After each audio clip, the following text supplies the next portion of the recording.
Lecture 3, Hinduism, Foundational Texts and Teachings.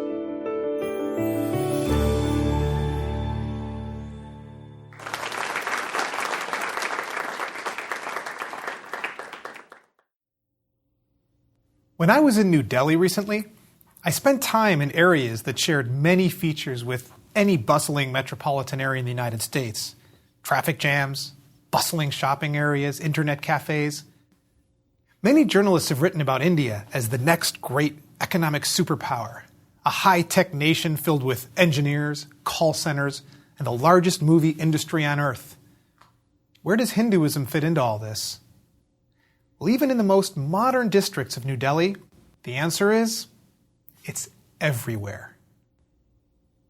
Pay attention and you'll see small shrines set up around the trees that line the avenues. You'll notice people with marks on their foreheads indicating the god whom they worship. Walk into the internet cafes and you'll often see an image of a deity surrounded by incense, flowers, and food offerings. Hinduism is woven into the lives of over 800 million people in India. Hinduism is a good place to begin our study of the world's religions for a number of reasons.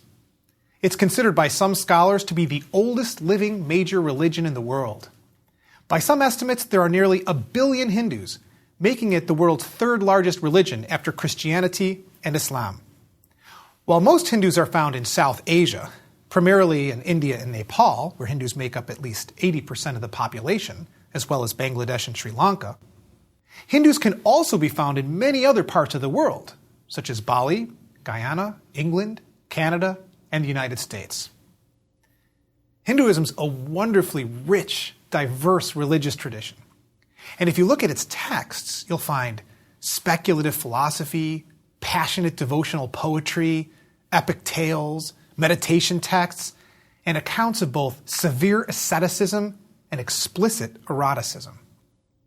Hinduism is also one of the most aesthetically rich religious traditions, with visually stunning depictions of deities and awe-inspiring temples.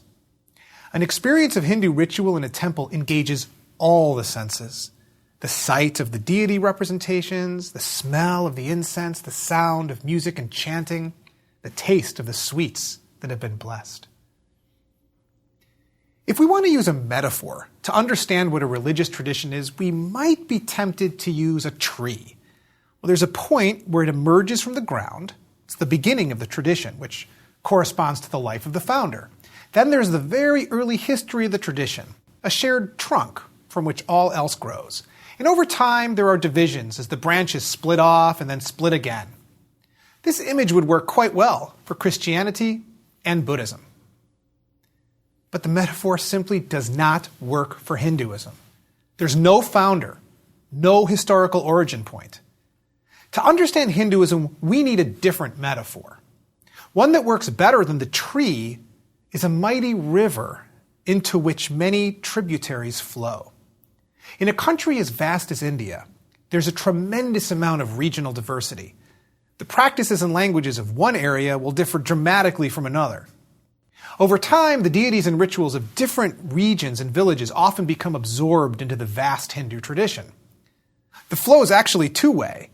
A local deity might be identified with or associated through kinship or marriage with a major Hindu deity. So the stories associated with that local deity might become part of the story of the Hindu god. In this way, the local tributary will make contributions to the larger Hindu river.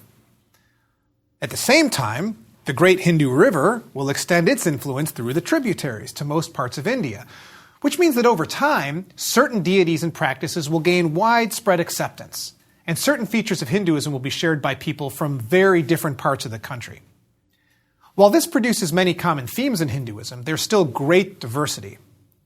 In fact, it would be hard to find a statement of belief that would be agreed upon by all Hindus. There's no centralized authority to enforce orthodoxy. There's no universally accepted creed. The very word Hindu itself did not originate with Indians trying to describe shared religious beliefs. Rather, it was used in various forms by outsiders, such as Persians, Greeks, and Arabs, to refer to the people who lived in a certain area, that beyond the Indus River, In other words, it was originally a geographic term, not a religious one. And the vast majority of people who describe themselves as Hindus today either live in South Asia or trace their ancestry to that region. This gives Hinduism a special connection with a particular part of the world and gives it an element of ethnic identification. At the same time, there's a universality to Hinduism.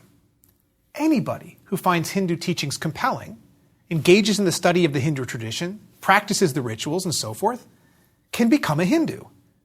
So, as we'll also see in the case of Judaism, Hinduism has elements that are both ethnic and geographic on the one hand, and universal on the other. During this lecture, and the following 2 lectures, I will tell the story of the evolution of Hinduism, along the way introducing you to the most important texts, deities, concepts, rituals, and practices that have shaped the tradition. We start with the 2 great traditions that served as the foundations for Hinduism: the Indus River Valley civilization and the Vedic tradition. The Indus River Valley civilization was a sophisticated urban society that flourished around 4,500 years ago. It's difficult to know much about the religion and culture of the people there because their language has never been deciphered, but here are a few things that we do know. First, there were statues of female figures that may be goddesses, and there was an emphasis on fertility. Some of the female figures are pregnant. In addition, the people produced carved seals, many of which featured animals. On some seals, there were figures shown in yogic meditative poses. And one significant seal shows a figure with horns or a horned headdress sitting in a lotus-like posture. Some scholars think that that might be a deity who prefigures the god who would become known as Shiva.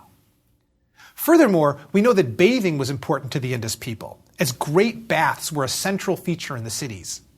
Scholars believe that bathing had an important ritual function, most likely involving purification. So, it's possible that a number of important features of later Hinduism, the importance of goddesses, the centrality of bathing and the use of water in rituals, many of the animals so prominently featured in the Hindu pantheon and the human-animal hybrids, and the significance of yoga and meditation have their origins with the Indus River Valley civilization. People known as Aryans migrated into India from the north around 2000 BCE. But before we talk more about these people, I should mention that the word Aryan, along with ancient Asian symbols like the swastika, were appropriated by the Nazis in the 20th century, which often causes confusion to students of South Asian religions. We have to ignore such associations when we study ancient Indian religion. The word Aryan comes from the Sanskrit word Arya, meaning noble. And this group, the Aryans, transformed the landscape of Indian religion. The Aryans were a nomadic, pastoral people who raised cows, sheep, goats, and horses, used horse-drawn chariots in warfare and racing, and enjoyed gambling, music, and wine. They brought with them a number of things that would become important parts of later Hindu religion. First, their scriptures, known as the Vedas, and the language in which they were written, a form of Sanskrit. Second, a pantheon of gods. Third, rituals officiated by priests called Brahmins. And fourth, a social class system. The period that saw the rise and flourishing of Aryan culture and the primacy of their texts and rituals is known as the Vedic period. And it lasts from approximately 1500 to 500 BCE. The Vedic religion they practiced was the foundation out of which Hinduism arose. Aryan society was divided into 4 social classes. The top 2 consisted of Brahmins, or priests, who were the religious authority, and Kshatriyas, the warriors and rulers who were the political and military authorities. Then came the Vaishyas, the merchants, traders, and farmers. And the 4th and lowest class were the Shudras, or servants. These 4 classes are known as Varnas, and they form the basis of what will later become the Hindu caste system. The top 3 Varnas are known as twice-born, which refers to the first or biological birth, and then the second birth, which is a social cultural birth, a coming of age marked by the Upanayana ritual, in which the boy, traditionally it was with boys, is given a sacred thread to wear. It goes across the left shoulder and down to the waist. This is still done today, although now in some forms of Hinduism it's allowed for all adolescent boys regardless of varna, even sometimes for girls. Traditionally, only those who were twice born can have access to the Vedic texts. The Shudras were denied this. They couldn't even study or hear the sacred Vedas. Veda is a word that means knowledge or wisdom. In fact, it's worth pointing out that Sanskrit belongs to this vast Indo-European language family, which also contains English. And this means that there are going to be many connections between Sanskrit and English words, and Veda is one example. It's connected with English words wisdom, wit, and video. When we read the Vedas, we're entering into the world of some of the oldest existing texts written in an Indo-European language. The Vedas are considered by Hindus to be not of human origin. Their texts revealed to sages in ancient times and passed down. Orthodox Hindus accept the authority of the Vedas, well, even though very few Hindus can actually read the texts in Sanskrit, and that would be somewhat akin to English speakers reading texts in Latin. Although the earliest parts of the Vedas date back to approximately 1500 BCE, it's unlikely that these texts were written down until around 1,000 years later. This is a remarkable fact to think about. The texts were orally transmitted for centuries, and in the opinion of most scholars, these were very accurate transmissions. With our comparatively paltry memorization skills today, this achievement's difficult to imagine. Elaborate mnemonic devices were used to aid in memorization. The boys who were taught the texts had to learn this method of chanting as well, so teachers would use hand gestures and physically manipulate the boys' heads to help the lessons sink in. This practice still continues within some communities today. The Vedas are divided into 4 sections that contain different types of texts, including hymns, ritual texts, and spells. The oldest is the Rig Veda, which contains 1,028 hymns dedicated to a variety of deities. The final portion of the Vedas is the Upanishads, texts that are highly philosophical and speculative. In the Vedic hymns, we see an emphasis on rituals performed for the gods in the hopes of gaining benefits in this world, for this life. There's not a significant otherworldly aspect to the early Vedic hymns.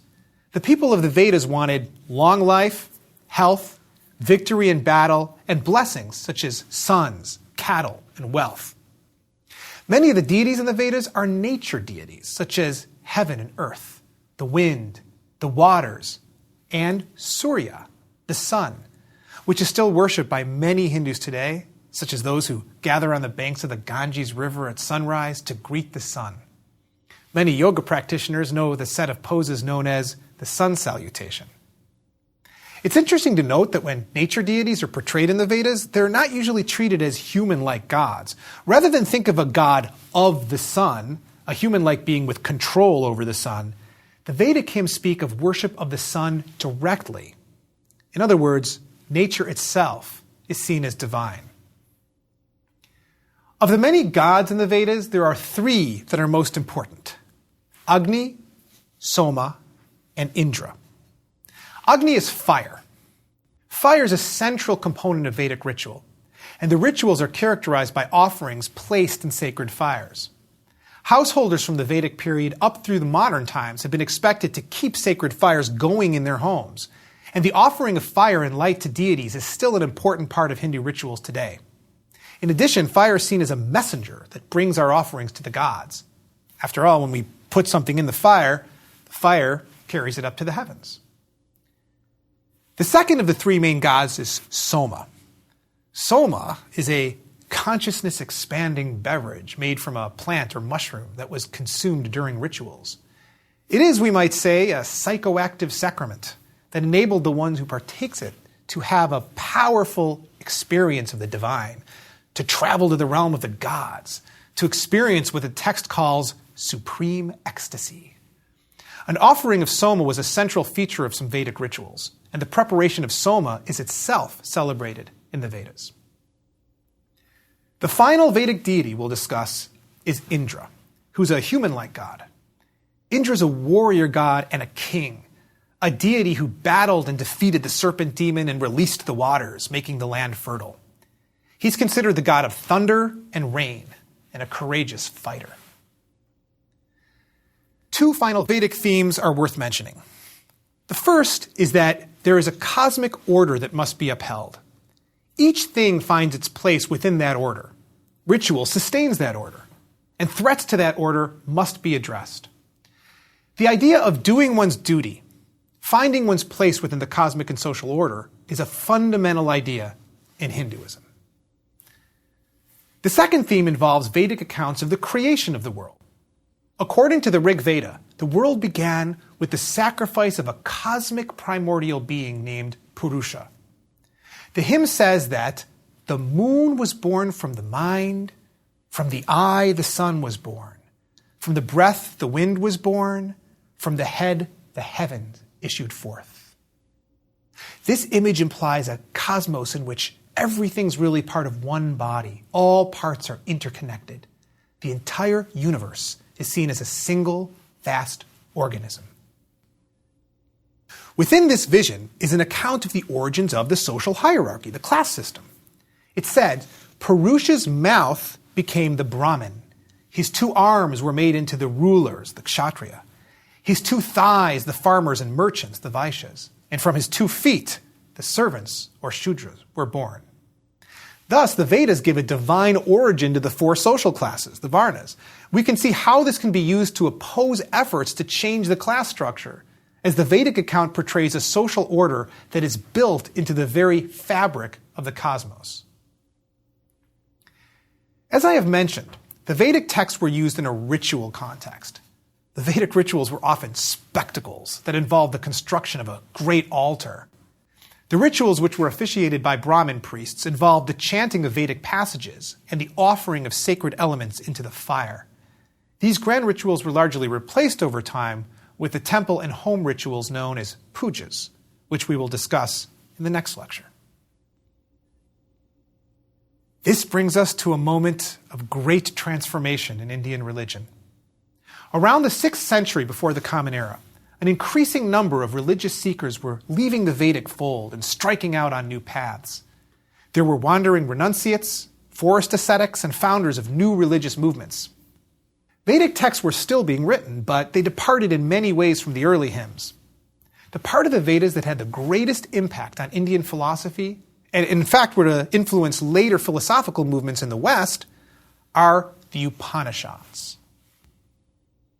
Whereas the early Vedic hymns focused on maximizing welfare in this life, the Upanishads have a very different perspective.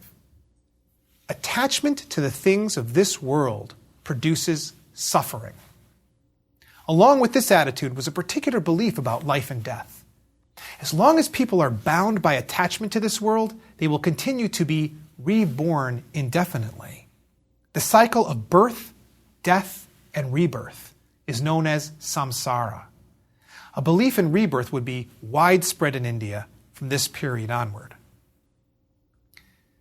Many people learning about rebirth in South Asian religions believe that if rebirth were true, that would be great news. After all, wouldn't it be nice to believe that at death we're not annihilated, but rather come back again and again to experience new lives? For the Indian traditions of Hinduism, Buddhism, and Jainism, rebirth is bad news. If life is characterized by suffering, by aging, sickness, and death, who'd want to go through the whole thing over and over again? Just when you think you've escaped, you get pulled back in. The ultimate goal, then, is to achieve the liberation that would free you from the cycle. A crucial question that will be addressed in all the Indian traditions is, what gets reborn? In the Upanishads and in much of later Hinduism, there is the notion of an eternal, unchanging soul called Atman. While the material parts of the body return to earth upon death, the soul is reborn repeatedly until liberation.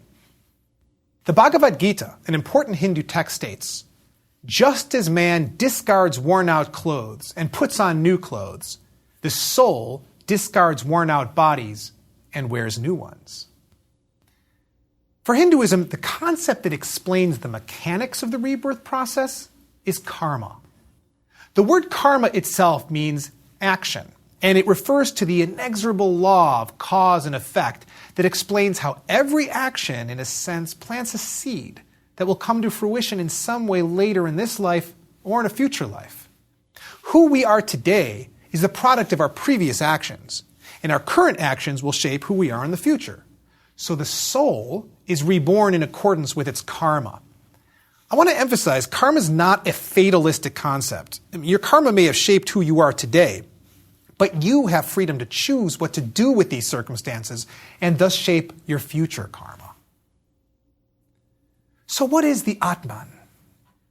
The Upanishads tell us that if we understand our true identity as Atman, we would be liberated from suffering. So what is the true, supreme self beyond samsara, beyond all suffering? While Hindu thinkers will talk about the Atman in a variety of different ways, one way to describe the nature of Atman is pure consciousness, pure subjectivity, awareness itself. This is a challenging concept, but we can think of it this way. When you think of being conscious, you normally think of being conscious of something. Conscious of something you see or taste or hear. If your Atman is pure subject, then it cannot be an object. So anything that can be an object of your consciousness cannot be it. Since you can be conscious of your body, it can't be your body. And you can also be conscious of your thoughts, your emotions, your sensations. Thus, none of these is your true self, the pure subject. Take away everything that can be an object of consciousness. And what is left? Consciousness itself. The Upanishads teach that this is your true identity, and that this is changeless, deathless, eternal. Given the association of attachment to the world with suffering, and the understanding of the true self as that which is not bound up in the world, many religious seekers in India began to renounce their ordinary lives. Renouncers would leave home and become wandering ascetics or forest dwellers, seeking liberation away from society and its fetters. We can now see one of the most fundamental tensions within Hinduism: the importance of preserving cosmic and social order by finding one's place within it, and the quest to find liberation from the world through renunciation, asceticism, and non-attachment. Some of the most powerful ideas in Hinduism have come from attempts to reconcile this tension. And we'll see one of the highest expressions of this attempt in the Bhagavad Gita, the subject of an upcoming lecture. For now, we'll examine two systems within Hinduism that allow a place for seemingly conflicting ideals and goals. The first is the four ends, or four goals of humanity. Hinduism recognizes that there are a number of goals toward which people aim, and it affirms many of these as worthy of pursuit. The first of these is the vitally important concept of dharma, which connotes the meaning of duty or obligation. As we saw in the Vedas, there's a sense of the cosmic and social orders in which we must find our proper place. Our dharma is what tells us that place. The second end is the realm of material gain, wealth and power, artha. The Artha Shastra, one of the most important texts for understanding this goal, contains numerous passages on political and economic thought, particularly the duties of a king and the administration of the state. The third end is pleasure, kama. And I'm sure that I don't need to convince you of the attraction of this goal. Hinduism preserves a place for the realm of pleasure of all kinds. Sexual, of course, but also many areas of aesthetic pleasure: music, poetry, art, dance, and food. The most well-known text in this area is the Kama Sutra, which is written around the 3rd to 5th century of the Common Era, in which it said that the cultured person was expected to learn 64 arts and sciences, ranging from singing, dancing, and flower arranging to cooking, calligraphy, and archery. The delights described in the Kama Sutra are far broader than merely sexual. The text covers a vast range of sensual and aesthetic pleasures, and there are wonderfully detailed descriptions of the cultured person's daily schedule, applying fragrant pastes and breath fresheners in the morning, playing with birds, taking an afternoon nap, making social calls, and enjoying music and dance. At the end of the day, one meets his beloved and engages in the activities most famously described by the Kama Sutra. Finally, there's the fourth goal, that of moksha, liberation from the samsaric cycle of birth, death, and rebirth. This will be the focus of our final lecture on Hinduism. But we're now going to focus on the foundational concept of dharma. In its most expansive sense, dharma connotes right conduct. It has elements of law and morality. In fact, Hindus call their tradition Sanatana Dharma, the eternal Dharma. Hindu texts speak of Dharma as having ultimate importance. One says, Dharma is the foundation of the whole universe. Upon Dharma, everything is founded. Therefore, Dharma is called the highest good. While there are many factors that go into establishing one's Dharma, two are of greatest importance. One's social class, or varna, and the stage of life that one is in, one's ashrama. As Hinduism developed, the four varnas of the early Vedas were divided and subdivided into thousands of castes and subcastes, known as jati. One's caste is determined by birth, and people of a given caste are expected to marry within that caste. Caste is connected not only with birth and marriage, but also with occupation. The caste hierarchy, which is often linked with economic and political hierarchies, is also connected with notions of purity and pollution. The most polluting jobs, dealing with dead bodies, cleaning streets and bathrooms, handling garbage, and so on, are relegated to those who are considered outside of the caste system, or outcasts. They're commonly known as untouchables because their very touch is considered polluting. They're known as Dalits, or the oppressed. And some, such as Gandhi, who aimed to eliminate the concept of untouchability, called them Harijans, or children of God. While the modern Indian constitution formally outlawed untouchability, it still exists in many ways. Dalits are often prevented from worshiping in certain temples or drawing water from certain wells. Nevertheless, some gains have been made by Dalits, in part because of affirmative action type programs that set aside certain slots in educational, political, or corporate institutions for them. A Dalit has served as president of India. It's a more ceremonial post than prime minister, but that's significant nonetheless. And a Dalit served as chief justice of the Supreme Court. While much of one's dharma is determined by caste, another key element is the stage of life that one is in. The tradition recognizes that people will aim for different goals during different periods of their life, and the texts establish an ideal narrative for a human life. The first stage is that of the student. So in this stage, young people dedicate themselves to learning. And among the things they learn are their religious obligations. The stage normally lasts from around age 8 to age 20. The next stage is the householder stage, and this is the time of life to get married through a properly arranged marriage, a practice still found throughout much of India today. It's where you raise children, get a job, and earn money. The householder is considered the backbone of society, for even the religious communities depend upon the financial support of wage earners to survive. The next stage, that of the forest dweller, hermit, or more familiar to us, the retiree, generally occurs when a person has grandchildren and is ready to begin to withdraw from the life of working and raising a family. This withdrawal is symbolized by the extinguishing of the household fire that's been kept throughout the other stages. The fourth and final phase is that of the renunciate, the most committed of whom live out their remaining days as wandering mendicants, celibate beggars focusing on overcoming all attachments to the world and following spiritual pursuits. In a sense, this is the polar opposite of the final stage of the American life cycle.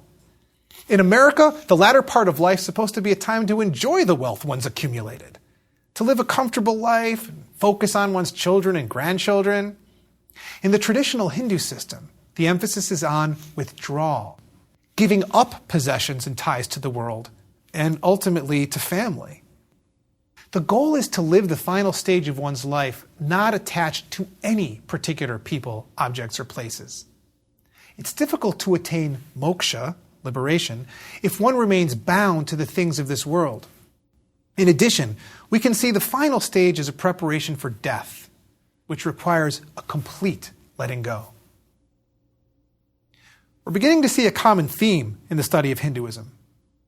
Rather than approach life as a series of either-or choices, Hinduism finds a way for both and. It has a generally inclusive and pluralistic approach in much of its religious orientation. We will see this in the next lecture when we look at the fascinating and diverse pantheon of Hindu gods.